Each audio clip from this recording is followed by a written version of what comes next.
ce qu'il y a de faible dans le monde. Voilà ce que Dieu a choisi. 1 Corinthiens 1, 27. En sont témoins le roi de Bethléem, qui n'est qu'un petit enfant, l'eau toute simple de Cana, qui devient le vin du royaume, le village de Nazareth, dont on dit qu'il ne peut rien sortir de bon, Jérémie, le prophète, qui s'avouait incapable de parler par lui-même. Où est le roi des Juifs qui vient de naître? Matthieu 2, 2. À Bethléem, tous les éléments sont réunis pour la célébration d'un sacre. Les ambassadeurs étrangers sont là, les rois mages. Bien mieux qu'une voiture officielle, c'est une étoile qui les a guidés jusqu'au trône du nouveau monarque. Dans leur bagage, ils apportent les cadeaux d'usage, or, encens et myrrhe. À vrai dire, le lieu, Bethléem, est inhabituel. D'habitude, le sacre du roi se déroule au temple de Jérusalem. Mais ce ne fut pas toujours le cas.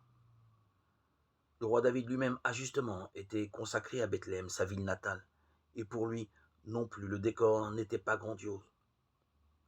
Cela se passait chez son père, Jessé, agriculteur de Bethléem. La crèche, après tout, n'était pas si différente.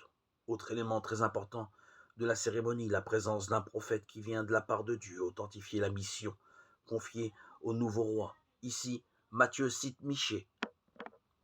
Toi, Bethléem en Judée, tu n'es certes pas le dernier parmi les chefs-lieux de Judée, car de toi sortira un chef qui sera le berger d'Israël, mon peuple. Matthieu 2, 6, Michée 5, 1, 3. À l'époque, le titre de berger caractérisait justement le Messie que tout le monde attendait. Il est vrai que le roi décrit par saint Matthieu est bien jeune, un tout petit enfant apparemment.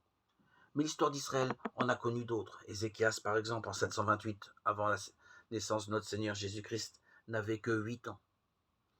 Mais où saint Matthieu veut-il en venir? Il a deux objectifs apparemment.